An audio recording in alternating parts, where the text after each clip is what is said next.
Bota daí para frente. Ok, então beleza. Então vamos lá. Pessoal, né? Os fundos imobiliários são recomendáveis para quais tipos de investidores, né? Primeiramente, eu acho que eu tenho que fazer um alerta para muitos investidores, não só vocês, mas para todo mundo. Precisa ter perfil para renda variável. Primeiro de tudo, é o básico, né? Não adianta simplesmente investir em fundo imobiliário só porque tá subindo, está na hype, ou todo mundo fala a respeito, e depois, quando o fundo cai, vem me perguntar por que o fundo está caindo, né? É um perfil de renda variável. E imóveis também, né? Assim, a única diferença é que é o seguinte: fundo imobiliário é um tipo de investimento indireto, né? Você não investe diretamente no imóvel, é indireto, é via bolsa de valores, via um instrumento jurídico, que é um fundo de investimento, que, por sua vez, compra a participação, né? O imóvel direto, obviamente, é o próprio investidor, que compra. Mas é o seguinte, o valor varia também. É que ele não vê variando, mas ele varia também, né? Assim, quem precisa de complemento de renda mensal é muito interessante, né? Rendimentos isentos de imposto de renda, a maioria dos casos, mensal, tá? Assim, isso é muito interessante para a montagem de uma carteira previdenciária, porque você tem algo que é periódico. E também o investidor pode, assim, pegar parte desses rendimentos e reinvestir, né? Fazendo com que o seu patrimônio aumente ao longo do tempo e aumente os rendimentos recebidos, né? E, obviamente, é o tipo aí de ativo que permite uma diversificação, né? Entre ações, títulos de renda fixa privado, títulos de renda fixa público, derivativos, enfim, é uma classe de ativos bastante interessante, né? Aí, assim, existem algumas vantagens, né? Obviamente que eu vou falar tanto das vantagens como desvantagens, mas começando assim pela parte boa, é o seguinte: permite o fracionamento do aporte, né? Por exemplo, o investimento direto em imóveis, não. Você não compra um quarto, um banheiro ou 2 quartos. Não, tirando multipropriedade, que você compra uma parcela, né, da matrícula, aí, que inclusive assim é um caso bastante específico, mas fora isso, apenas fundo imobiliário é permitido esse fracionamento, né? Exposição indireta, como eu falei, facilidade de negociação. Fundo imobiliário você consegue negociar em bolsa de valores, é muito fácil, né? Por exemplo, em comparação com o investimento direto em imóveis, precisa de um terceiro, uma imobiliária, existem custos para isso. Existe custo, tem que pagar corretagem se for efetuada uma negociação, por exemplo, 6% do valor da transação. Existe custo. O fundo imobiliário praticamente não tem mais, você não tem mais corretagem, inclusive, em muitas bolsas, em muitas corretoras. Então, realmente, a facilidade de negociação assim, facilita demais aí o investimento, né? Isenção de IR nos rendimentos, e lembrando que a proposta de tributação dos rendimentos dos fundos imobiliários foi tirada aí pelo relator Celso Sabino, do PSDB do Pará, porém, acredito que no longo prazo essa discussão possa voltar, tá? Eu acho que até uma questão de tempo, até ter tributos aí assim, imposto de renda nos rendimentos dos fundos imobiliários, e se houvesse, não seria nenhuma surpresa para mim. Acho que vida que segue, acho que realmente os fundamentos se mantêm. A única coisa que vai acontecer é que o spread em relação ao tesouro, por exemplo, e o dinheiro vai cair, é natural, e vida que segue, né? Bom, é uma gestão profissional, existem profissionais por trás, né? O administrador, que cuida do dia a dia, da burocracia, da parte mais operacional, e existe o gestor, que cuida da estratégia imobiliária, né? Liquidez, D+2 você tem um dinheiro caso você precisar, né? Em comparação com imóveis, é muito, mas muito líquido, né? Diversificação, novamente, você investe em um fundo imobiliário, você tem exposição a imóveis de alta qualidade nas principais localidades geográficas e polos tradicionais de comércio e negócio do Brasil. Então, isso é muito interessante. Assim, isso é bem um atrativo bastante interessante, em especial para aquele investidor do mercado imobiliário que está pensando em entrar em bolsa de valores. Hedge inflacionário, né? Os fundos imobiliários aí, eles, assim, eles repassam, sim, a inflação.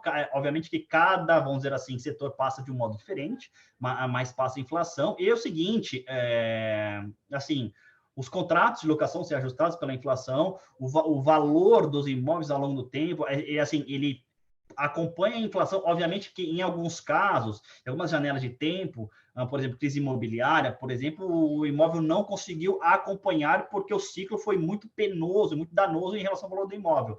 Mas em um ciclo favorável, isso realmente tende a repassar a inflação, sim, ok? Agora os riscos, né? Desvantagem, assim, a gestão ela pode ser ineficaz, né? Assim, com tudo na vida, existem coisas boas e coisas ruins. Então, realmente, o investidor tem que ficar atento a isso. Né? Gestão ineficaz, por exemplo, fazer emissão abaixo do valor patrimonial sem uma clara justificativa. Né? Isso, para mim, é uma ineficiência. Né? Fazer emissões de novas cotas para comprar ativos que não trazem uma taxa de capitalização maior que a média de portfólio. Isso é ineficácia, por exemplo, também, né? O investidor não escolhe os ativos, e é verdade, né? O investidor não escolhe os ativos, dentro fica, quem escolhe é o gestor. A vacância afeta os rendimentos? Sim, afeta. Aí vai do gestor realmente locar uma velocidade interessante e recuperar o rendimento. Risco de mercado, que é a variação da cota. Risco de crédito, tá? Nos CRIs, que na verdade o CRI, como todos sabem, é um título de renda fixa privado que, por sua vez, está no portfólio do fundo imobiliário. Pode ter alguma inadimplência ali, você tem um problema de fluxo que, por sua vez, afeta os rendimentos. Né? Perda parcial de patrimônio, perda parcial porque a cota, obviamente, varia, né? Queda na renda por um motivo que não seja vacância, como, por exemplo, uma despesa extraordinária ou uma despesa que de extraordinária passou a ser ordinária, isso é um problema, né? Você tem, por exemplo, o risco dos ativos imobiliários em si, que é o próprio ciclo imobiliário, que muitos investidores não consideram. E, assim, isso afeta bastante os imóveis, o ciclo imobiliário. Né? Risco de obra, assim, fundos de desenvolvimento, isso isso é muito claro para mim, porque a obra pode, por exemplo, ficar pronta num cronograma fora do estabelecido, isso implica multa para a construtora, isso encarece o orçamento, esses budget overrun, né? Que assim, você tem uma revisão de orçamento, são muito problemáticos e isso realmente afeta a margem da incorporadora, no caso. A alavancagem indireta ruim, porque é o seguinte, o fundo imobiliário, ele não pode dar garantia de dívida, né? Então, se ele não pode dar garantia de dívida, assim, é impossível você ter uma dívida direta. Dívida direta é o seguinte, é empréstimos e financiamentos direto no balanço. Não tem. Mas tem dívida indireta. Indireta da seguinte forma, é uma securitização dos recebíveis imobiliários, dos aluguéis futuros aí, né? E isso tudo é negociado, isso tudo é empacotado, transformado em um título que é negociado no mercado, que são os famosos CRIs. Cria uma dívida. Né? Aí o que acontece? Esse CRI é vinculado a um contrato de locação, por exemplo, que, por sua vez, pertence a um ativo imobiliário. E esse ativo, ele está dentro de um instrumento jurídico chamado Sociedade de Propósito Específico, SPE, que, por sua vez, o fundo imobiliário tem 100%. Tá? Então, a dívida, ela joga conta, no caso, ao imóvel da SPE, não ao fundo imobiliário. Por isso que dá para fazer essa alavancagem indireta. Né? E quando ela é ruim, mal feita, isso tem custos para o fundo imobiliário. Né? Como, por exemplo, o prazo aí do contrato ele é menor do que o vencimento do CRI, isso pode ser um problema. Né? O indexador, inflação não é o mesmo, pode ser um problema também. Tem que ser realmente muito bem feita aí essa alavancagem. E muito sensível a PIB e juros, né? Isso aí eu acho que deve estar claro para todo mundo. Quando você tem aumento de taxa de Selic e você tem muitos investidores que acabaram de entrar no mercado, eu vou mostrar mais para frente em números isso, você tem a famosa as viúvas da renda fixa, né? O pessoal volta para a renda fixa, com uma aversão a risco. Né? O problema que eu vejo é o seguinte, muitas dessas pessoas que voltam para a renda fixa, pode ser que elas não entenderam muito bem o produto e muito provavelmente entraram pelo motivo errado e estão saindo pelo motivo errado também. Né? O que acontece é que, nesse vai e vem, você tem custos transacionais. Né? Por exemplo, imposto de renda, que você vende as cotas, se você tiver lucro 20%, por exemplo. Né? Você tem alguns emolumentos que devem ser pagos. Por exemplo, você tem um custo aí da CBLC para Tesouro, que é 0,3 no caso, ao ano. Então, assim, você tem esses custos aí que as pessoas não consideram, né? E realmente é muito sensível à PIB também. Se o PIB realmente estiver, se a gente estiver em uma crise econômica, o mercado imobiliário sente automaticamente. As empresas começam a demitir funcionário, começam a devolver espaço, vacância aumenta, isso afeta os fundos imobiliários, né? E o ciclo imobiliário, ele é muito mais, assim, ele anda diretamente com o PIB. Né? Então, se a gente for ver como é que está o mercado imobiliário, é uma proxy, você vê a curva da variação do PIB. Né? Ok? Então, vamos lá, mais perguntas. Aqui é o seguinte, lembra que eu falei sobre a situação do mercado de FIIs? Então, é o seguinte, eu peguei no último boletim aqui da B3, tá? A gente vê aqui a evolução anual do número de FIIs, no caso. Olha, a gente está o número da B3 é de agosto desse ano, a gente tem 375 fundos listados, né?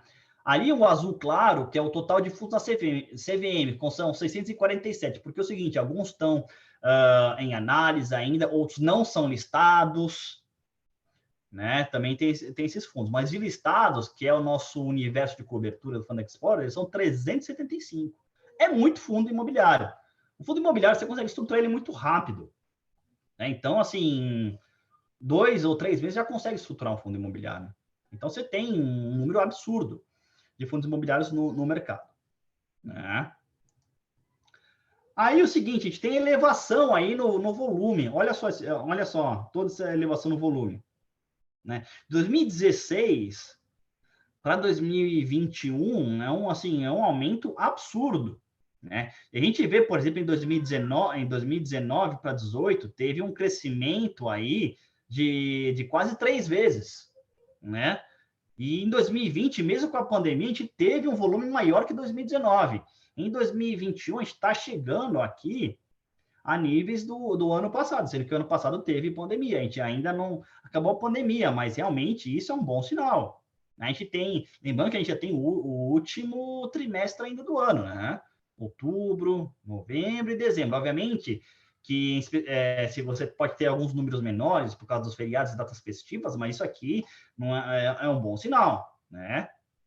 Ok? E a gente tem evolução aqui ao longo do tempo dos números de negócios em milhões, que realmente ele está aumentando aí ao longo de 2021. Claro que a gente teve vamos dizer assim, uma estagnação de julho para 2020, mas setembro já é um pouco maior, né? Que isso até onde eu sei é um bom sinal, ok?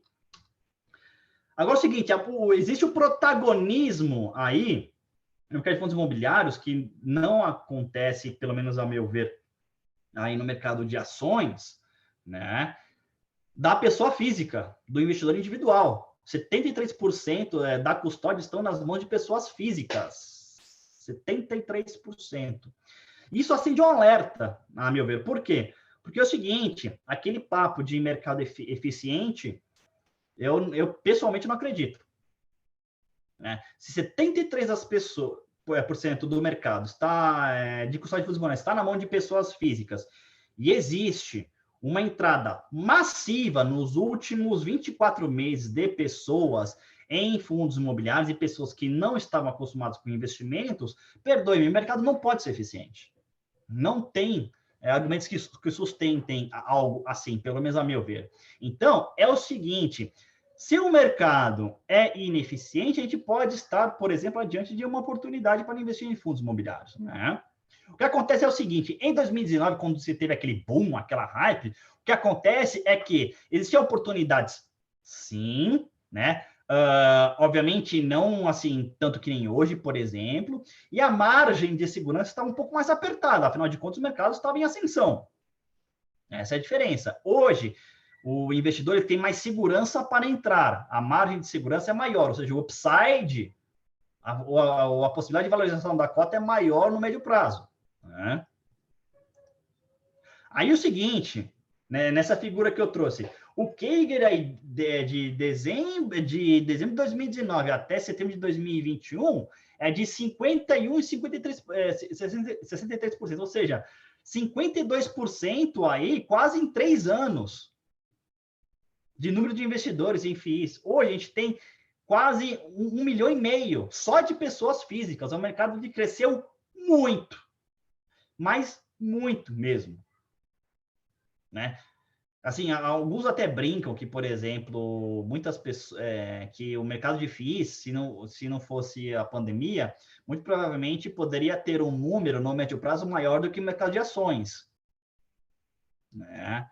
Assim, e obviamente que isso, eu não ficaria espantado se isso acontecesse, né? Mas a gente teve aí a pandemia. Mas realmente, a gente vê que teve um crescimento muito expressivo, e mês a mês a gente vê esse crescimento. A gente não via, por exemplo, um crescimento de 10% a 8% que a gente via em 2019, mês a mês, isso mês a mês na entrada dos nossos investidores. Mas ainda a gente vê um crescimento, o que é muito interessante, né? Apesar de tudo. Aqui, pessoal, aqui são as captações que eu tirei aqui do gráfico da Reg Investments e da CVM, né? Essas são as captações de novas emissões, ou seja, até agora a gente teve uma captação de 2021 de 31,2 bi, mais um pipeline aí, né? Veja que assim o protagonismo dos FIIs de papéis, né? 48% aqui das emissões, né? Mais aí um pipeline ainda a ser emitida e aprovada pela CVM, no caso, né, e totaliza aí quase 45 bilhões de reais, né? Realmente é um pipeline bastante interessante, né? Os FIIs de CRIs têm a preferência aí dos gestores, né? Alguns, obviamente, já assim negociam com um prêmio que facilita aí a emissão, né? E mesmo porque quando você tem uma abertura da curva de juros, o mercado de crédito, no caso, ele fica mais atrativo em termos de risco, né? Aquele spread de risco ele começa a aumentar e começa a ter novas captações. E além disso, o que acontece? Como a janela de emissões de novas cotas fechou para fundos de tijolo, né? A possibilidade de levantar recursos fora novas emissões se dá via alavancagem indireta com a emissão de CRIs. Isso justifica, em parte, né, esse protagonismo dos CRIs nas emissões. Ok? Aí é o seguinte, uma outra coisa que eu percebi que ao longo do tempo, desde 2010 aí, né, que foi surgiu o IFIX, você deu uma mudança de perfil, né? Aqui ao longo do tempo, nesse gráfico da Red aqui, te vê que é o seguinte, obviamente que o corporativo, ele sempre teve presença, né? Uma presença bastante grande, mas é o seguinte, né? A partir de 2013, ele foi diminuindo e foi oscilando um pouquinho, até, obviamente, ser aí 12% em 2021, 11,8%, né? Quase 12%. Então, o perfil do IFIX vai mudando. No caso, por exemplo, ele vai ficando assim, menos volátil, inclusive, tá? O FII de papel de crise tem menor volatilidade, e isso tem impacto aí no IFIX, e hoje é assim que a gente tem a composição do IFIX, a última composição, tá? 38,5 aí composto de FIIs de CRIs. Ok? Aqui, a gente tem a seguinte questão, né? O aumento da Selic prejudica os FIIs. Não é que ele prejudica, né? Assim, é uma questão de risco e retorno. As pessoas veem, por exemplo, um título de renda fixa privada ou público, quando mais atrativos vis-à-vis a relação risco-retorno, porque o risco é muito menor, para um retorno, assim, até pode ser um pouco menor, mas vale a pena e o risco é bem menor, né? Então, o que a gente vê aqui, a gente vê uma correlação, percebe-se, né, que a correlação muito provavelmente é negativa, né? Ou seja, direções contrárias. Quando a gente vê aqui, no caso, até emblemático de 2019, que o IFIX aí rendeu quase 36% no ano, a Selic estava 4,5%. Né? Ou, por exemplo, aqui em 2016, quando o IFIX rendeu aí um pouco mais de 32, a Selic estava 13,75. Né? Ou, por exemplo, quando em 2017 a Selic estava 7%, o IFIX subiu 19%. Ou até mais antigo. Poxa, quando a Selic estava 7,25 ali, o IFIX subiu 35%. Então, você tem essa correlação aí, muito provavelmente negativa, entre um e outro. Né? continuando aqui, qual o futuro das áreas corporativas pós-pandemias e quais desafios em que os FIIs devem enfrentar? Eu mostro aqui algumas tendências, né? Primeiro, o modelo híbrido de trabalho, né? 3 dias em casa, perdão, 3 dias no escritório, 2 dias em casa. Depende muito da empresa, né? Aquelas empresas que trabalham com tecnologia, muito provavelmente, em algumas áreas, você tem a prevalência do home office, que é totalmente compreensível, né? O Open Space é o seguinte, o Open Space é quando você chega no escritório, né? Em especial nas lajes corporativas, você não tem, por exemplo, uma divisão entre as estações de trabalho de cada colaborador. Você não tem mais. Você tem uma baia gigante, né? Com vários monitores, todo mundo vê a posição de todo mundo, um conceito aberto, né? Por isso se chama Open Space. A única coisa que é, vamos dizer assim, fechada praticamente é a copa e os sanitários. O resto tudo aberto, assim, é tudo aberto com, no máximo, algumas divisórias de vidro para, por exemplo, ter salas de reunião, ou, por exemplo, algumas assim, salas onde o pessoal faz a refeição, por exemplo, e só, né? E isso foi acelerado pela pandemia, no caso, porque você consegue acomodar melhor as pessoas, porque tem mais espaço, né? E mesmo porque antes da pandemia você tinha uma ocupação de uma pessoa a cada 7 metros quadrados, e agora, com a pandemia, por causa aí dos protocolos de higiene, você tem 10. Então, muito mais simples você fazer esse espaçamento das estações de trabalho, né? O ambiente de trabalho é mais colaborativo, assim, as pessoas vão mais no ambiente de trabalho para ter reuniões ou se reunir com colaboradores para, por exemplo, discutir a solução de um problema. Porque senão eles ficam em casa, né? Dependendo da pessoa, ela pode ser mais produtiva em casa, gasta mais, assim, perde muito tempo, perde menos tempo no trânsito, por exemplo. Você tem espaços de descompressão.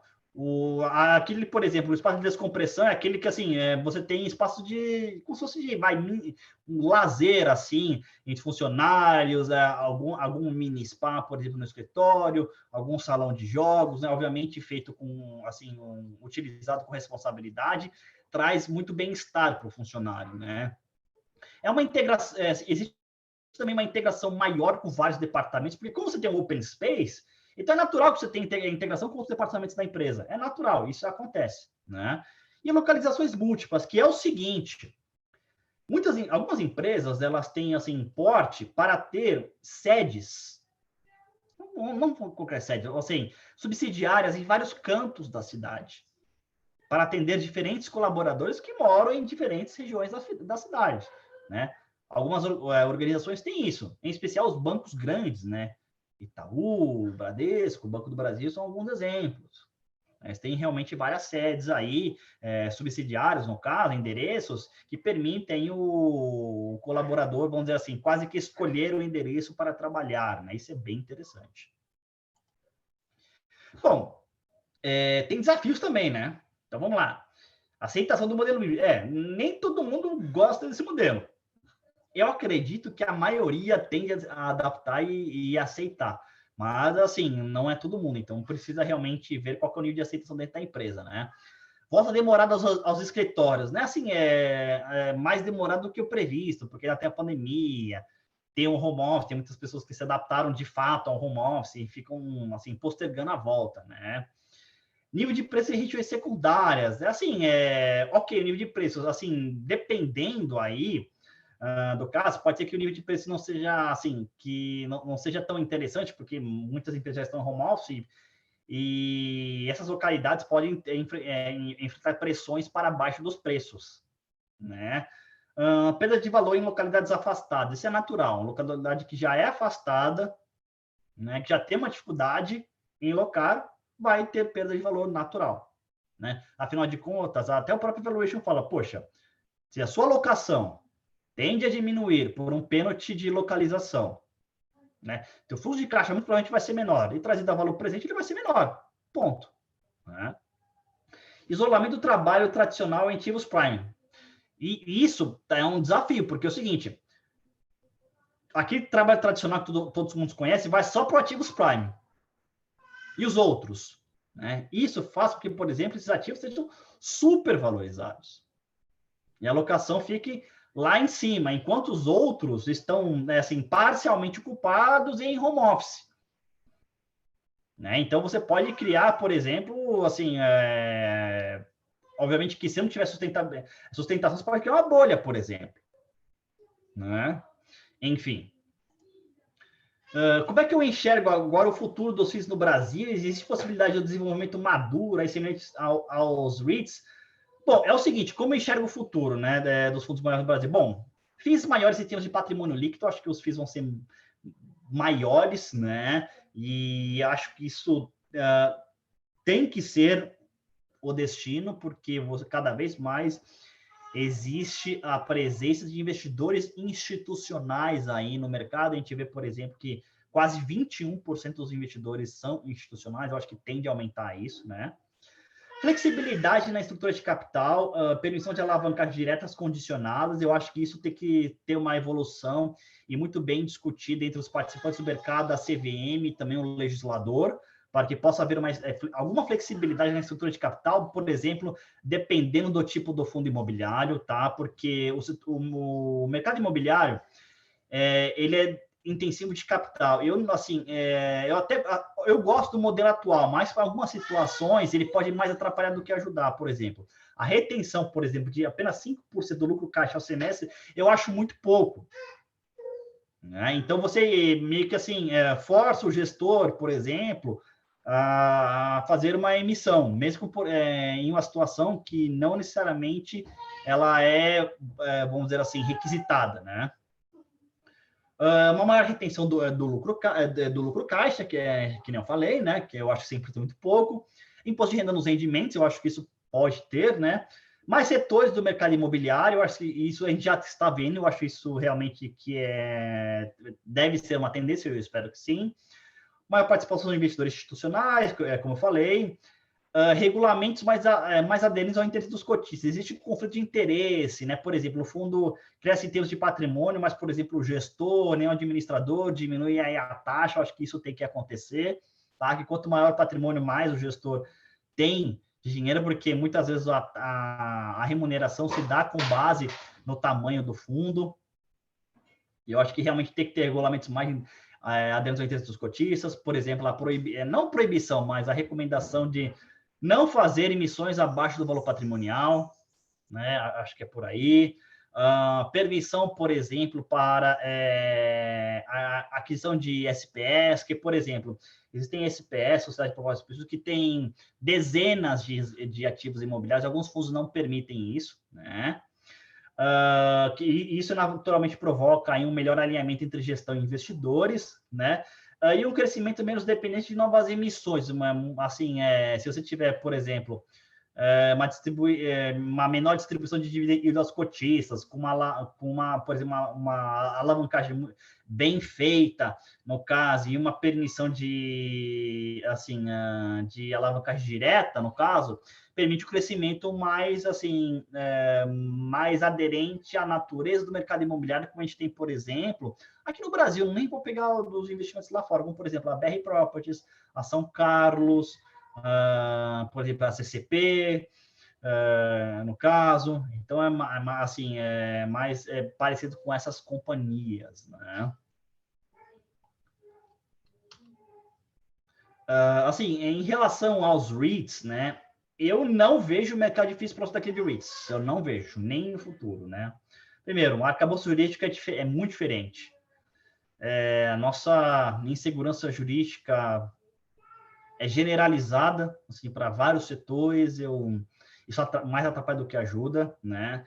E, assim, o mercado financeiro, assim, nacional, ele é muito sensível às nossas políticas econômicas, porque a gente tem, né, ainda a crença do capitalismo de Estado. O que eu chamo de capitalismo de Estado? É aquele Estado que precisa ter iniciativa para, assim, fornecer algo ao mercado privado, senão o mercado por si só ele não se desenvolve.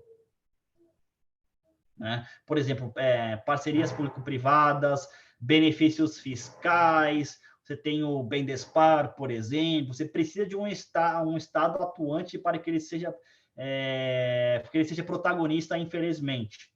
né? Porque em muitos casos o risco não vale a pena. Então você precisa ter vamos dizer assim, um parceiro que corra esse risco com o empresário ou que forneça um ambiente menos nocivo possível ao fazer os negócios, para fazer os negócios, né?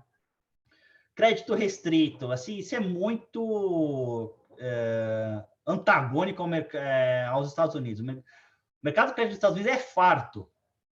Ao contrário daqui, é farto. Os bancos são regionais. Você atravessa uma rua, existe um banco regional onde você pode pedir dinheiro emprestado. E aqui isso não acontece. Você tem praticamente 5 bancos que têm domínio do mercado de crédito no Brasil, né? E também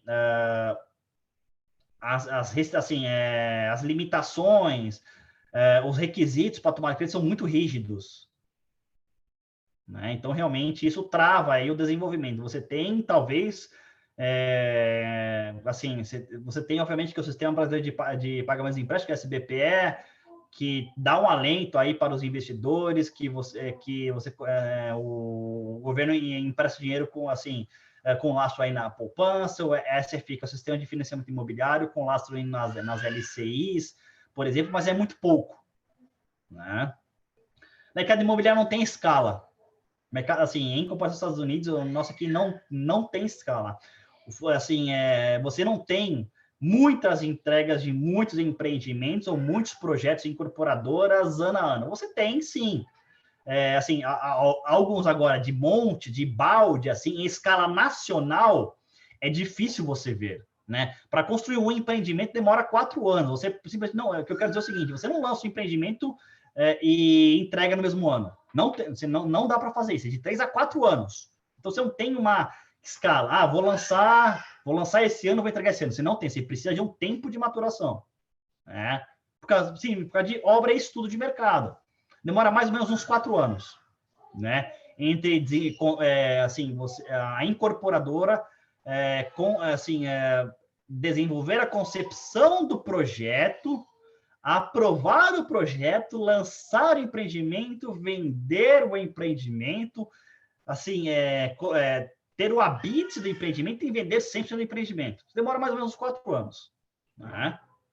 E o seguinte, como não tem escala, quando você tem uma bonança econômica e um mercado que não tem escala, o que acontece?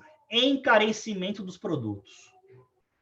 A gente viu isso acontecer em 2019, por exemplo. Muitos fundos imobiliários, e até empresas, competindo pelo mesmo ativo.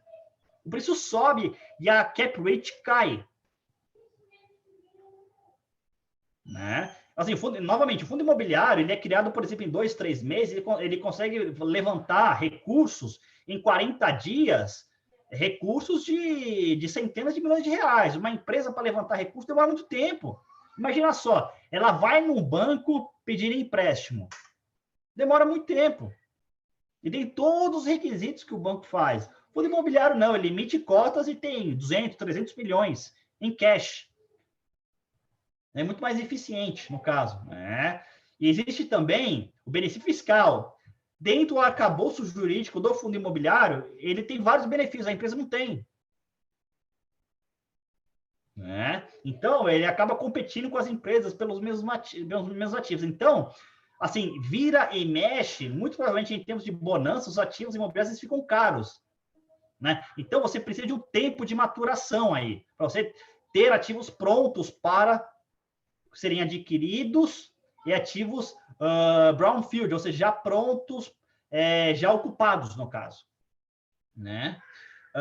Variedade de teses, aí requer qualificação presente em poucas regiões do país. Isso é notável, né? Poucas teses imobiliárias são presentes no Brasil, né? E são novamente, muito concentradas aí no eixo Rio-São Paulo. Muito concentradas, né? Você tem alguns fundos imobiliários que começam a investir em outras praças, por exemplo, no interior do estado de São Paulo. Você tem alguns aí que fazem algumas estruturações de CRI, por exemplo, aí no centro-oeste, no norte do país. Mas, assim, os estruturadores estão em São Paulo. Você tem parceria com players locais, né? que acompanha aí uma cesta de crédito, por exemplo, local, mas é só isso. Você tem, ou, por exemplo, algum incorporador, algum desenvolvedor local, e só isso. Todo o resto da estruturação do projeto, acompanhamento, assim, muitas vezes o acompanhamento daquela obra está em São Paulo, né?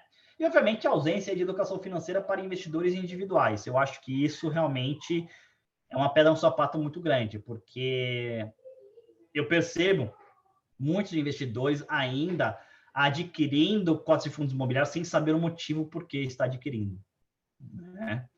Enfim.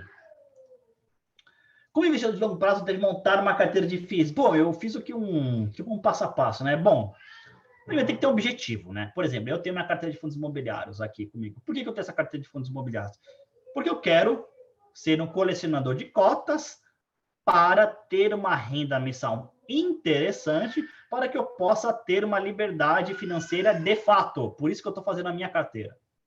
Por isso, todo mês eu compro um pouco, todo mês eu reinvisto os dividendos para que realmente eu aumente os rendimentos, de forma que eu possa ter uma liberdade financeira. Faça um planejamento, um planejamento orçamentário dos gastos, porque aí o investidor ele consegue ver o quanto ele tem para investir, né? Obviamente você vai ter, aí novamente você vai perceber isso, né? E abrir uma conta em uma corretora de valores, né? Para realmente começar, né? Tem o perfil para investir em renda variável, como eu disse, não custa repetir. Entender a dinâmica do mercado imobiliário, o ciclo imobiliário e a macroeconomia. Estude, no geral, como funciona o produto, os FIIs, né? Entenda a tese de investimento de cada fundo que você escolheu e sabe se é aderente ao seu objetivo, como, por exemplo, se adquirir um ativo que não está entregando renda, como, por exemplo, a maioria dos fundos de hotéis, muito provavelmente aquele investidor que quer renda mensal, esse fundo imobiliário que não está entregando rendimentos por causa de uma situação atípica que teve a pandemia, não é aderente ao objetivo dele, né? Aí, faça uma seleção preliminar dos FIIs que estudou, faça mais filtros dos FIIs, no caso, né? Monte uma lista definitiva e decida se quer concentrar em algum ativo diversificado, né? Você pode escolher 3, 4 setores, balancear os cenários conforme eles vão mudando. É sempre bom revisitar a tese ao longo do tempo, reinvestir os dividendos, né? Se, por exemplo, algum fundo imobiliário tiver um ganho de capital muito forte, em um curto espaço de tempo, você pode até aí pensar em vender o ativo, por exemplo, e sempre acompanhar o desempenho da carteira, tá? Bom, primeiro, aí o seguinte, né? Quais indicadores fundamentais para analisar o FII de tijolo? Bom, a gente pode fazer uma abordagem qualitativa, né? Bom, localização, acho que é o mais importante, né? Localização do ativo, qualidade do imóvel e gestão. Eu acho que isso é um tripé qualitativo muito bom, né? Acho que deve começar por aí. Aí na quantitativa, a gente faz no caso, a gente faz uma análise fundamentalista, né? De yield, preço-valor patrimonial, preço por metro quadrado, locação por metro quadrado, cap rate, vacância, liquidez, rendimento versus resultado, as despesas, por exemplo, observar se existe uma possível dívida indireta, no caso, acho interessante. Histórico do ativo em bolsa, desempenho do FII versus IFIX, quantos por cento ele rendeu do CDI, versus benchmark, no caso, yield anual versus o cupom do tesouro de longo prazo, prêmio de risco histórico vezes uma média setorial e também veja em relação ao desvio padrão, tracking error, correlação de Pearson, se você for montar, por exemplo, um portfólio, é interessante. Por fim, o valuation, né? Você pode fazer um DCF aí, transações precedentes e custo de reposição dos ativos, é bem interessante também. Tá bom? Agora, os indicadores fundamentais para análise de crise, qualitativa, né? Gestão, securitizadora, o lastro imobiliário aí da operação, realmente aí tem que fazer essa análise, tá? Aí a quantitativa, aí vamos lá, são vários indicadores aqui, né? Saldo devedor do CRI, né? Que eu posso aqui chamar de 1, né? Versus aí o saldo devedor dos recebíveis em dia. Oi. Não entendi. Pessoal? Posso Acho que continuar? vazou o áudio de alguém falou sem querer. Ah, ok, tudo Acho bem. que Então. abriu sem querer, Jacinto. Não, sem problemas. Então, vamos lá. Bom, uma abordagem quantitativa, né? O saldo devedor do CRI versus aí o saldo devedor dos recebíveis em dia, tá? Isso é muito importante, tá? Porque é o seguinte, aquele que está em dia tem que pagar o que está devendo, que é o título de dívida, né? Então é o seguinte, o que está em dia tem que ser maior do que está devendo, ok? Inadimplência ao longo do tempo, ver como é que está os pré-pagamentos, ou se houve, por exemplo, né? Porque quando você tem um pré-pagamento aí, pré-pagamento é o seguinte, quando você paga antes do vencimento, quando existe uma amortização de principal da dívida, né? Assim, e isso causa um pouco de mudanças, porque naturalmente a dívida diminui. E os juros, ele é incidente sobre o saldo devedor. Então, no caso, existe multa de pré-pagamento e prêmio também pelo esse pré-pagamento, né, que o estruturador recebe. Então, o devedor vai lá, faz o pagamento, ele paga uma multa e prêmio se houver. Né? E isso causa, vamos dizer assim, a dívida ela passa a ficar menor. E quanto mais tiver isso, muito provavelmente você tem aí uma necessidade, talvez até de reperfilamento, se tiver muito pré-pagamento, né? Bom, razão PMT. PMT é o seguinte, é amortização e juros, né, das séries, versus a entrada dos recebíveis. Lembrando que a entrada dos recebíveis deve ser maior que o PMT em si, tá? Lembrando que esse PMT aqui, né, assim, no caso, eu estou falando de real, né, amortização e juros. Assim, se fosse nominal, teria que incluir correção monetária também aqui. Mas no caso, como você tem um CRI, se você estruturar tudo certinho, é amortização de principal, correção monetária e juros, tá? Sendo que o seguinte, tá? O saldo devedor da dívida do CRI, ele é atualizado pela inflação, que, por sua vez, serve de base para cálculo dos juros, seja ele mensais ou anuais, tá bom? LTV Loan to Value, que é basicamente o saldo devedor do CRI, né? Dividido pelo valor das garantias. As garantias devem ser maior aí que realmente o saldo devedor do CRI, né? A porcentagem de subordinação é o seguinte, o CRI, ele tem, vamos dizer assim, ele é um título de dívida, né? E os investidores, o que acontece? Cada investidor do CRI diretamente, não é um investidor de FII de CRI, ele tem, vamos dizer, ele compra uma parte do CRI e não necessariamente ele quer correr o maior risco. Então, o CRI, ele, vamos dizer assim, ele é dividido em riscos, né? Cada um com o seu respectivo retorno. Então, por exemplo, você tem, aí ele é dividido em séries, né? Bom, CRI com série única é uma série só, como o próprio nome diz, né? Aí você tem um CRI com série, por exemplo, sênior, que menos tem risco. Aí você tem CRI série mezanino, é um pouco mais de risco que a sênior, né? Aí você tem a subordinada, tem mais risco que a mezanino. Aí você tem a CRI série júnior, tem mais risco que a subordinada. Você tem vários níveis de risco, né? E, por exemplo, você tem, vamos dizer assim, uma cascata de pagamento dos juros, amortização e correção monetária, né? O sênior recebe primeiro e vai seguindo a cascata, de acordo com cada série do CRI, né? Então, você tem a cascata de pagamento ali. Pode ser que, em muitos casos, a série júnior, lá por último, ela não receba. Pode ser. Muito provavelmente, quem compra uma crédito série júnior tem que esperar o não recebimento em algum ponto do tempo. Que é muito arriscado. Obviamente que, se eu comprar, por exemplo, uma crédito série júnior, muito provavelmente você vai pagar IPCA mais 20, por exemplo. Que é muito arriscado. IPCA mais 18 ou 17, por exemplo. Depende. Ok? Vamos lá, o clean-up, que é os detentores da operação que podem limpar e desfazer da operação, pois a manutenção da mesma é mais cara do que a carteira do CRI. 10% que é o padrão do saldo inicial. Esse é o padrão, né? E a atualização do contrato, o IGPM positivo ano e IGPM ano mês a mês. É o seguinte, No caso, o IGPM, lembrando que o IGPM pode ser negativo. Aí o que acontece? Né? Naquele período que o IGPM é negativo, naquele mês, não tem correção monetária, só tem os juros. Amortização em juros, no caso. Né?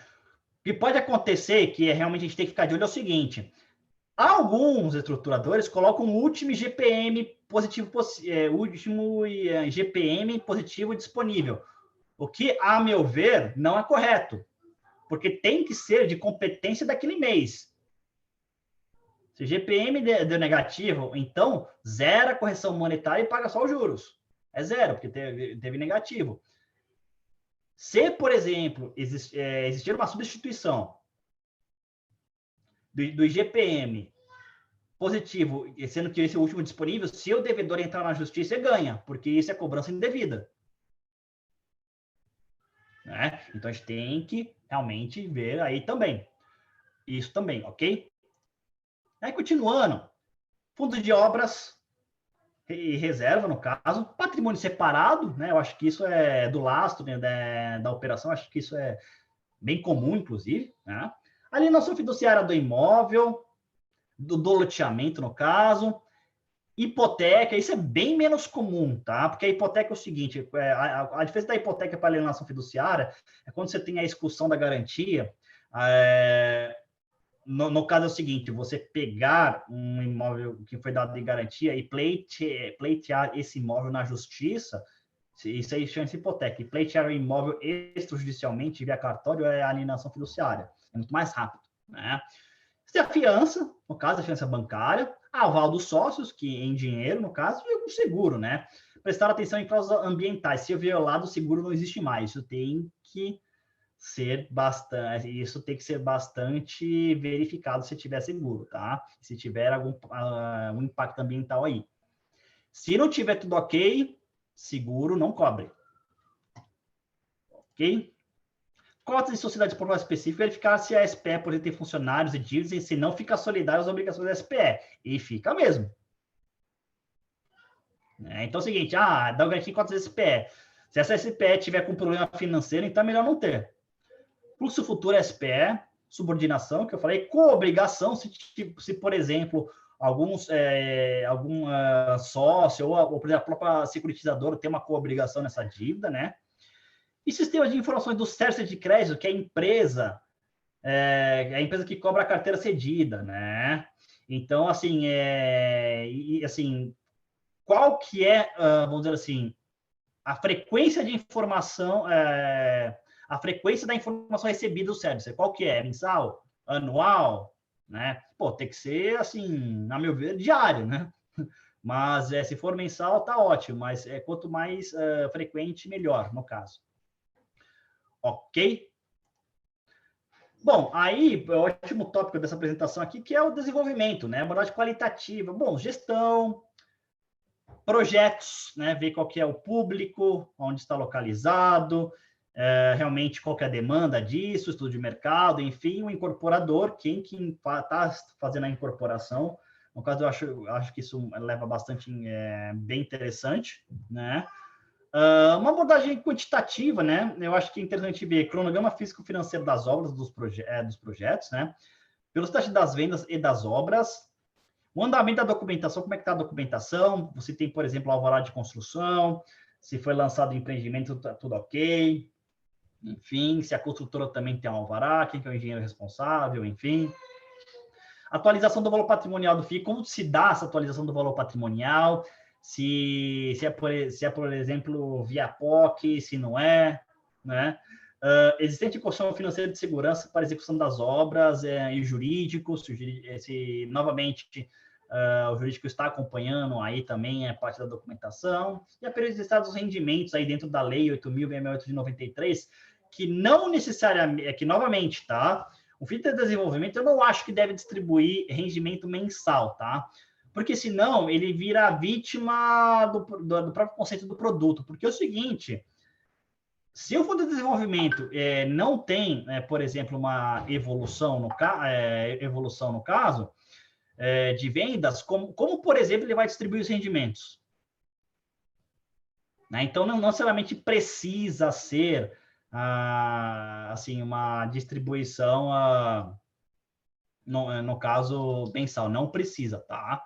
Muitos fundos imobiliários têm, alguns fundos imobiliários de desenvolvimento, puro sangue, ou seja, só de desenvolvimento, não necessariamente distribuem mensalmente, tá? Eles optam uma distribuição ou semestral ou trimestral no caso.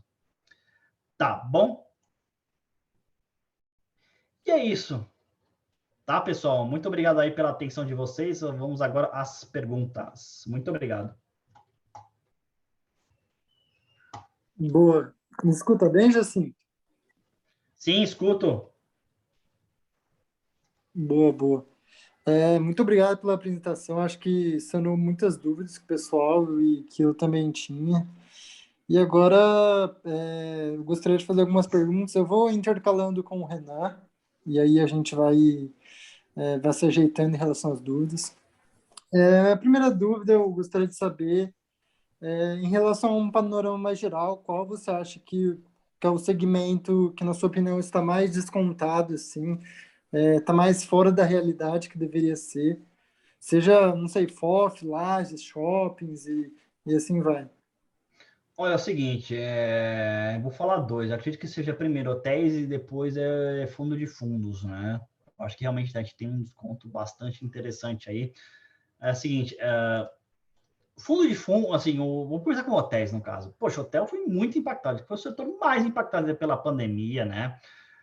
Assim, o que a gente vê é que o seguinte, os hotéis, assim, tem muita pessoa que as pessoas voltaram a viajar, sim, voltaram a viajar, tem um movimento interessante, sim, mas o problema que eu vejo não é esse, é o que passou. Existem prejuízos que foram acumulados. E eles têm que ser compensados de alguma forma. Né? Eu não acho que ainda, vamos dizer assim, o normal do resultado recorrente já aconteceu nesses hotéis. Eu acho que não, acho que vai demorar um tempo ainda, né? Para realmente o hotel recuperar aí o nível de distribuição de rendimentos, vai demorar para ter, por exemplo, múltiplos interessantes, vai demorar ainda para ter uma margem operacional aceitável estabelecida, vai demorar ainda um tempo, né? Então, assim, e FOFs é o seguinte, o que acontece? O FOF, o problema, na verdade, são alguns problemas, né? Vamos lá. Primeiro, o FOF de fundo imobiliário, ele é long only, né? Ou seja, ele só compra.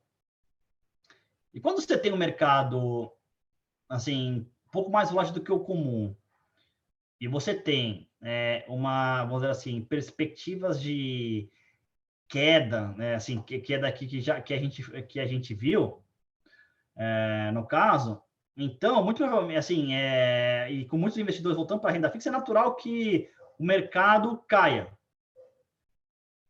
né? E se o mercado cai, né? Então, o patrimônio dos FOFs também cai, porque é o seguinte, o patrimônio dos fundos imobiliários, dos FOFs, são as cotas de fundos imobiliários que, por sua vez, são negociados em bolsa. Então, assim, ele naturalmente ele cai por causa da perspectiva de mercado, perspectiva ruim, no caso, né? Assim, qual que é o problema disso? Assim, você tem uma estrutura do sócio que é o seguinte, o regulamento deles não permite, por exemplo, ainda, ou poucos permitem, uma aposta direcional. A aposta direcional é o seguinte, quando você tem um mercado que dá uma direção, muito provavelmente direção contrária, de queda, e você não consegue apostar na queda por regulamento. Você tem um instrumento que já permite isso, que é o aluguel de cotas, né? Mas nem todo regulamento do FII permite isso. Assim, uma outra questão também, né? A bolsa não aceita cotas de fundos imobiliários como garantia, porque para você fazer um aluguel de cotas, você precisa dar algo em garantia.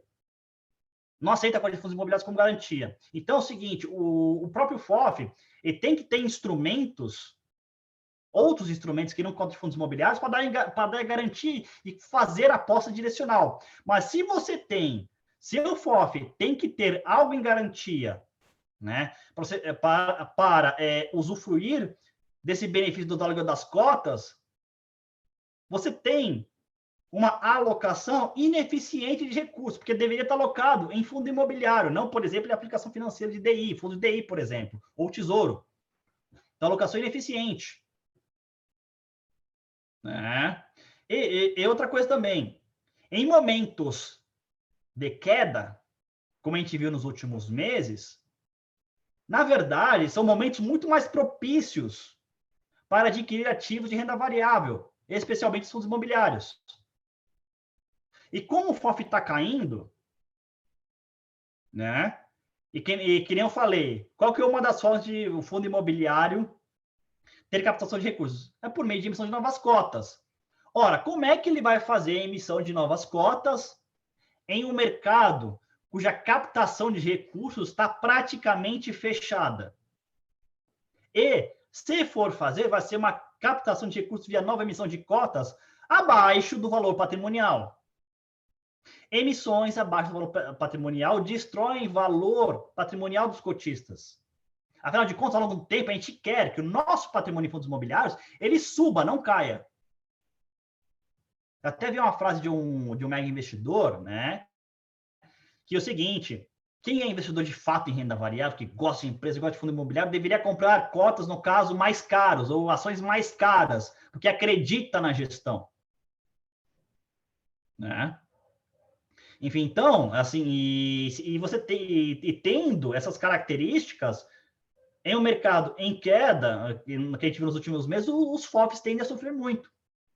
E estão bem descontados. Né?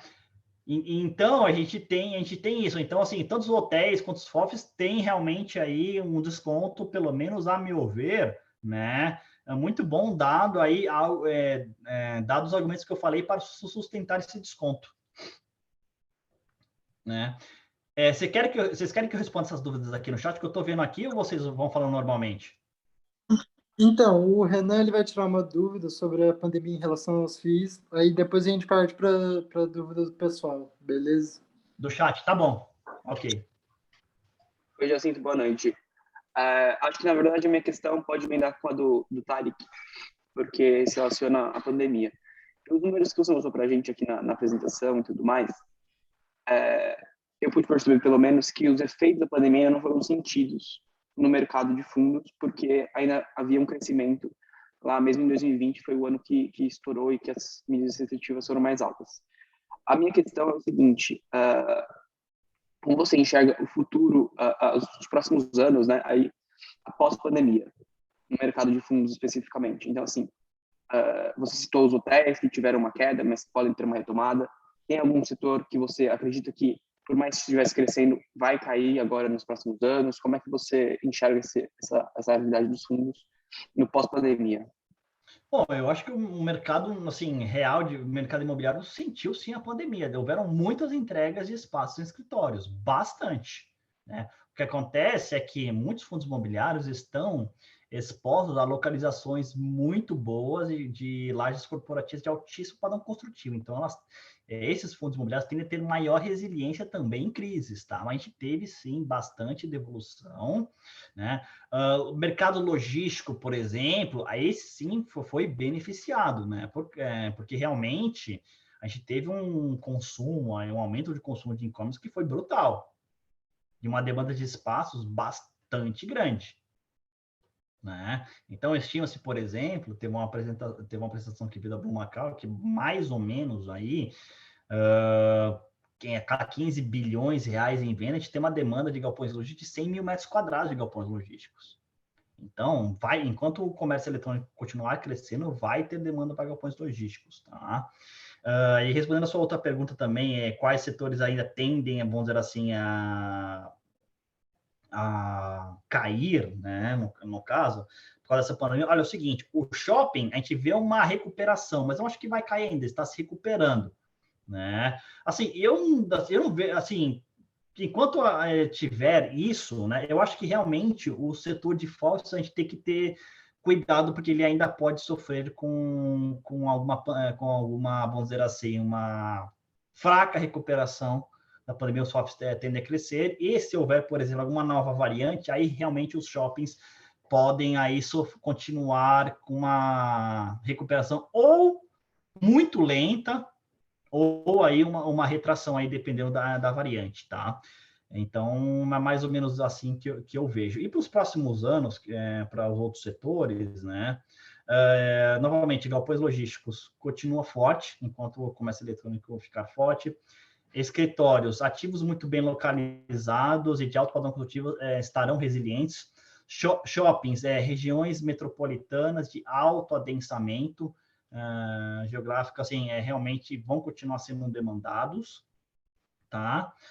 Hotéis, assim, tem que ter recuperação mais lenta, mas vão se recuperar sim.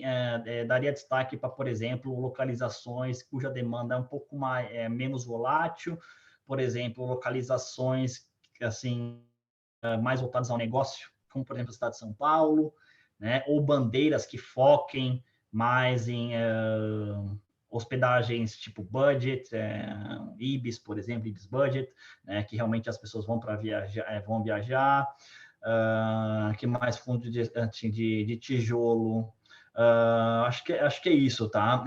Fundos de agências bancárias, por exemplo, vão continuar existindo sim, mas não vão ter a preferência dos investidores, tá? Porque as agências bancárias estão cada vez mais em desuso, tá? Não quer dizer que não vão deixar de existir, é diferente, mas estão cada vez mais em desuso e sem falar que os bancos estão vendo um novo uso da agência bancária, basicamente um espaço de acolhimento do cliente muito mais do que apenas atender o cliente. Você vai, por exemplo, novas agências de, assim, a parte do atendimento é feito no próprio ATM, ou se você quer, por exemplo, um gerente, você tem um atendimento muito mais, vamos dizer assim, personalizado, enfim, é outro uso, né?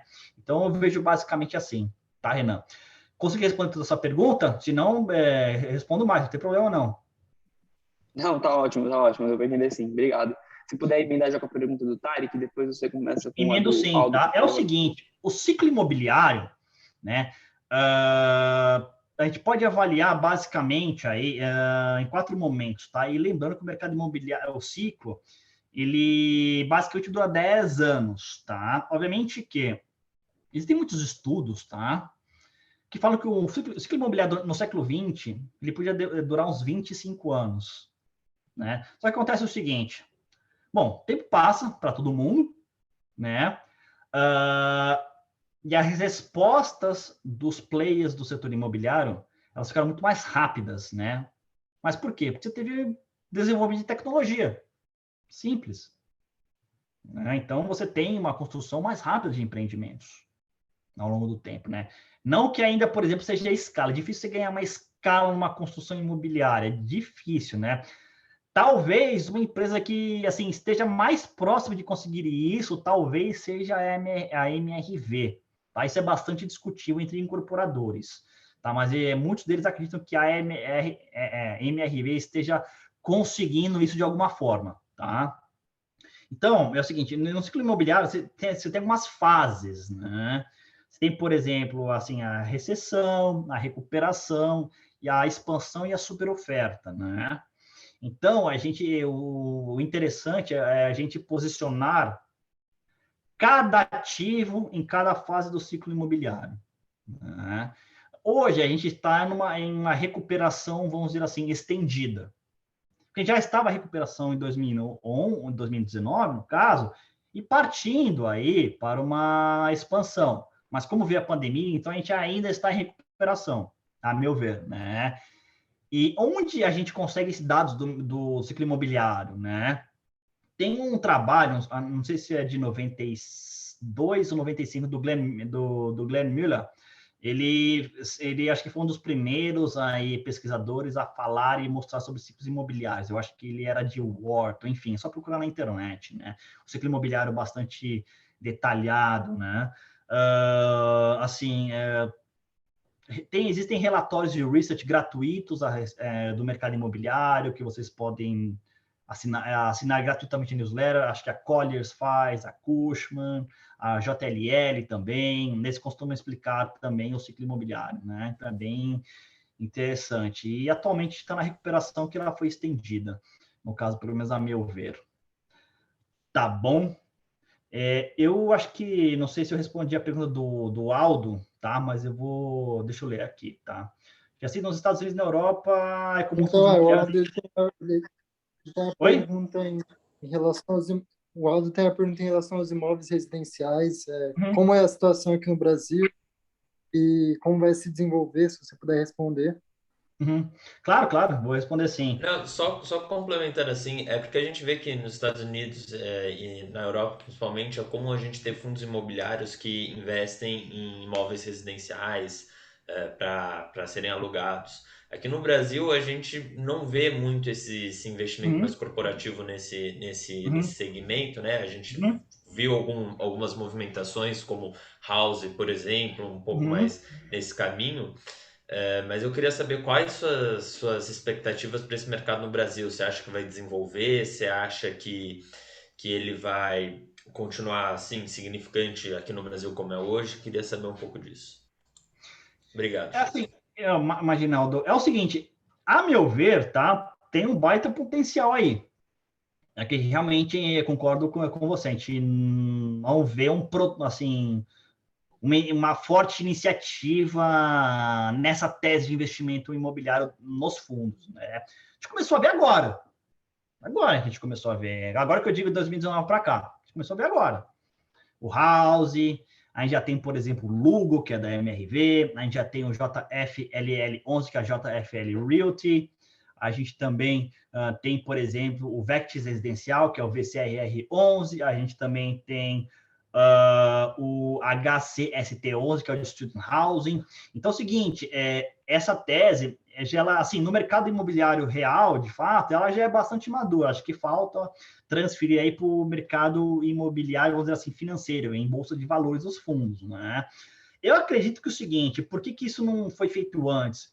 Muito provavelmente com muito de mercado, né, que não era favorável, e o seguinte, um pouco de desconforto dos próprios gestores de entender esse produto e passar aí esse tipo de produto para o investidor individual, pessoa física, porque é o seguinte, o investidor pessoal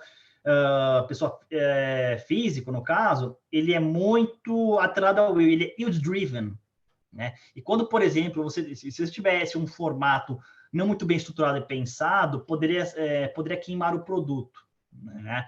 Aí, realmente estruturaram de uma forma bastante interessante. Em muitos casos, a gente vê, por exemplo, que são produtos destinados, né,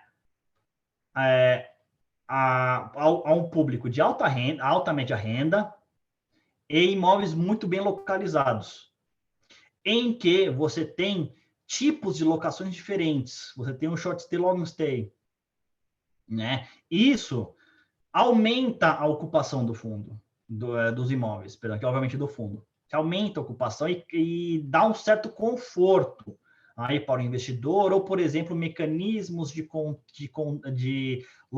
locações tampão, que basicamente assim, é uma conta financeira que tampa aquela parte de vacância financeira do fundo até, obviamente, o inquilino entrar e, naturalmente, não haver mais essa vacância, né? Então, é o seguinte, a gente tem pouco, sim, e acredito que não foi feito por causa desse, assim, das experiências das incorporadoras ou, por exemplo, das administradoras dos imóveis, que são as imobiliárias, com com o mercado residencial, porque é o seguinte, que inquilino, por exemplo, pode, inquilino residencial, ele pode destratar imóvel, pode causar certos danos no imóvel e não ter, traria maior risco ao produto. Então, por exemplo, num formato em que você tem um público de médio para alto, imóveis muito bem localizados, no modelo long stay, short stay, junto com uma administradora dos contratos de locação, ou, por exemplo, em edifícios em que o modelo de negócio é o plug and play. Plug and play é o seguinte, basicamente, o imóvel está pronto, todo mobiliado, com internet, facilidades, lavanderia, condomínio, assim, tudo incluso, basta simplesmente a pessoa colocar a roupa e morar. Né? Isso causa mais conforto. Então, os modelos estão vindo mais assim, né? E eu acho que realmente, tá? O student housing, eu acho que muito provavelmente a gente vai ter mais produtos assim, né? Porque eu vejo uma demanda muito forte para isso, né? Para student housing, especialmente faculdades aí, né, particulares, eu acho que eu vejo uma demanda muito forte. Particularmente, eu já passei por essa experiência, tanto aqui no Brasil quanto fora, que eu já morei na Alemanha. Você vê, por exemplo, uma demanda muito forte, novamente, preços muito altos, né? E um funcionamento muito redondo. Você tem uma empresa que é administrada pelos próprios alunos da faculdade que fazem as administrações das unidades imobiliárias, né? Muito fácil, assim, o acesso, assim, só é difícil conseguir, mas assim, por exemplo, o contato é muito fácil. E a própria, o entendimento da tese, ele é bem simples. Então, é o seguinte, vejo bastante demanda para isso, né? O que acontece é que é o seguinte, talvez não tenha espaço, porque você vê que perto, por exemplo, de seja de INSPER, IBMEC, por exemplo, o GV, não tem muito espaço. Então, muito provavelmente, o incorporador deveria fazer algum retrofit, né? E, de alguma forma, até poderia encarecer o produto, mas sem nenhum problema. Você pode muito bem colocar no preço de locação e ter o retorno ao longo dos anos, né? Mas eu vejo, sim, novamente, o forte, assim, um desenvolvimento cada vez mais comuns, tá? No residencial comum, mais voltado para média e alta renda e para o estudantil, assim, um potencial bastante grande. Entendi, obrigado, Jacinto. Imagina. A outra parte de Boa, galpões logísticos, eu só concluindo aqui, tá, Leonardo? A parte de galpões logísticos, eu acho que eu respondi na outra pergunta, certo? Eu respondi na outra pergunta, né? Ah, sim, sem problema. Sem nenhum Obrigado. problema. Se quer dizer que eu discorro mais, eu discorro, tá? Só acho que sem nenhum problema. Logística ainda tem muito potencial, tá, pessoal? É assim, eu tô, assim, o que eu vejo? Assim, locações saindo bastante. Por outro lado, eu vejo também custos de terreno aumentando bastante, tá? Por quê? Os projetos Brownfield, que são basicamente projetos prontos, né? Ou seja, o edifício está lá, o galpão está lá, ocupado, né? Estão muito caros. Então, opta pelo desenvolvimento do zero, que é o Greenfield, né? Só que o que acontece? É todo mundo pensando na mesma tese de investimento. Aí eu volto ao que eu falei lá atrás, o mercado imobiliário não tem escala. Ou seja, todo mundo pensando na mesma coisa. Quando a procura aumenta, o valor do terreno sobe. Aí, adicionalmente, a gente está ainda em pandemia, a gente tem naturalmente um choque de oferta na cadeia da construção civil. Ou vocês acham que todo fornecedor de construção civil sobrevive a essa crise? Não. Teve gente que quebrou. Aí o que acontece? Poucos fornecedores fornecendo um tipo de produto. O preço explode. É natural explodir. Aí o que acontece? O custo do material da construção civil aumenta. Por isso que o INCC, em 12 meses, está a 15%, 16%. Aí o que acontece? Você tem um aumento de preço de terreno, o aumento de preço de construção civil e o custo de reposição sobe. Inclusive, a gente teve um caso curioso da HGLG, ele vendeu um terreno com uma TIR, uma taxa de retorno, de 96%. Ele nem começou a construir. E tanta demanda que o gestor viu e falou, é melhor vender. Pô, consegui quase 100% de taxa de retorno, é melhor vender. Ele fez um trade de terreno. Né? Então, é o seguinte, por outro lado, eu vejo que, obviamente, conforme os fornecedores vão voltando, conforme assim, as coisas vão normalizando, o preço vai arrefecendo. Mas realmente a gente tem um preço muito, assim, um preço alto, isso no mercado real, de fato. Aí de bolsa, a gente vê o contrário, a gente vê alguns ativos de logística, mesmo com potencial, caindo, porque você tem novamente, essa migração para renda fixa. Só que isso será repassado em preço de bolsa. Uma hora acontece, porque é o seguinte, por exemplo, se tem um desenvolvimento aí de algum galpão logístico, uma hora isso vai ser repassado no preço de aluguel, senão ninguém constrói mais. Não vale mais a pena construir. Porque além de estar caro construir, você não consegue repassar pelo aluguel. Né? Então, eu vejo muita oportunidade também em logística. Assim, eu vejo bastante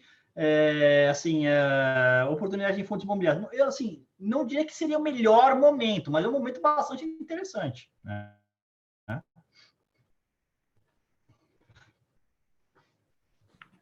Tá, Boa, legal. boa. Acho que Agora eu eu posso o colocar a Renan tem uma minha. pergunta. Então, eu sinto que acontece. Se tratando de Brasil, né? A gente sabe que sempre uma crise atrás da outra, de vários modos diferentes. Então, eu queria te perguntar agora, um pouquinho mais recentemente, a gente tem acompanhado que alguns mercados, por exemplo, combustíveis e alimentos, têm tido uma escala de preços, têm, vamos dizer assim, encorpado uma crise mais ou menos para o futuro. A minha pergunta é simples. Você acredita que essa crise que está se desenhando para o próximo ano, principalmente, no final desse ano aqui, tende a refletir nos fundos, o preço dos imóveis ou dos aluguéis tende a oscilar, e isso pode impactar positivamente ou negativamente em algum tipo de fundo? Como você vê esse cenário econômico atual do Brasil com relação aos fundos? Bom, é o seguinte, isso que você falou chama-se IPCA, a inflação, né? O IPCA nada mais é do que uma cesta de produtos, né? Você tem várias composições ali. O que a gente vê naturalmente, né, é o aumento do preço dos combustíveis, né? Obviamente o petróleo é uma commodity internacional, tradeado em dólar sobe, o combustível sobe, IPCA sobe, certo? Em outro momento que a gente vê o custo de energia aumentando, a gente tá na bandeira 2, tá certo? É uma característica emergencial, porque os níveis dos reservatórios estão baixos e por isso acionam-se as termoelétricas para produzir energia. Isso coloca o IPCA para cima. Ora, os contratos de aluguéis são reajustados pela inflação, né? A gente teve um momento muito particular, que é atípico, na pandemia, em que o GPM subiu aí, chegou a subir 35%. Isso não é típico. Não é. Então, muito provavelmente, essa situação deve não se repetir, salvo em outro caso de outra pandemia. Né? Então, tirando a pandemia, naturalmente, o GPM ele era repassado para os locatários. Os locatários, provavelmente, pagavam esse reajuste e continuariam nos imóveis. Né? Quanto mais alta a inflação, muito provavelmente você vai ter um repasse nos rendimentos, né, dos fundos, em especial aqueles dos fundos de CRIs, por exemplo, que são indexados ao IPCA, mais um prêmio, e esses rendimentos tendem a aumentar. Né? O problema é que o seguinte, IPCA alto significa o seguinte, preços mais altos, queda de renda na população, taxas de juros mais altas, né? E, muito provavelmente, um freio no PIB. Freio no PIB, freio no ciclo imobiliário. Freio no ciclo imobiliário, muito provavelmente você vai ter um freio aí no desenvolvimento de escritórios e galpões logísticos, talvez. Obviamente, aí a gente vai ter que ver a magnitude. Se a Selic for muito alta, por exemplo, ou se a inflação explodir, como é que vai se dar um impacto no comércio eletrônico, nas vendas, tá? Porque as vendas do comércio eletrônico que vai ser o gatilho aí. Né? Então, é o seguinte, por um lado, IPCA alto, para fundo de CRI, por exemplo, é bom porque estão expostos a fundo de CRI, mais os juros, no caso, e eles entregam a inflação no rendimento, né? E, por outro lado, a gente tem aí um freio na atividade econômica. E a gente já vê muitos economistas falando em estagflação, em que o Brasil vai crescer 1,5% no ano que vem, com uma inflação de entre mais ou menos de 5% no ano que vem. Né? E com uma taxa de juros lá para 6,5%, 7% ou 8%. Né? Então, assim, novamente, fundos de CRI serão impactados positivamente pela inflação alta, né? E alguns fundos de escritórios e os fundos de logística, no caso, e todos aqueles contratos que estão indexados ao IPCA, tá? Beleza, brigadão, viu? Jacinto, acho que a gente tem que finalizar aqui, porque a gente já tomou bastante tempo de você e tem gente que agora tá precisando, não sei se tem gente que precisa sair, mas enfim, a gente tomou bastante tempo de você e de todo mundo, mas de antemão já queria agradecer pela sua participação, a segunda oportunidade que você dá para a gente. E eu agradeço pela apresentação que você montou, foi super legal. Acho que o pessoal aprendeu muito mais sobre fundos imobiliários do que achou que ia aprender. Você deu bastante atenção para a pergunta do Léo, a pergunta do Renan, o Aldo fez pergunta, o Tarek. Então, acho que foi super legal da sua parte, a contribuição que você dá para a gente também, para ser mais um dos convidados de peso da nossa Semana do Mercado Financeiro. Então, por tudo isso a gente agradece. Agradeço o Renan também, que está participando com a gente, que está representando o Mackenzie, ajudou o Léo a montar as perguntas, e agradeço o Léo que tocou essa call. E agora deixo a palavra com você, mas deixo também meu muito obrigado. É só agradecer, né, pessoal? Agradecer aí. Eu já falei para o Vinícius, é um prazer aqui ficar próximo aí dos grêmios estudantis ligados ao mercado financeiro. É um prazer.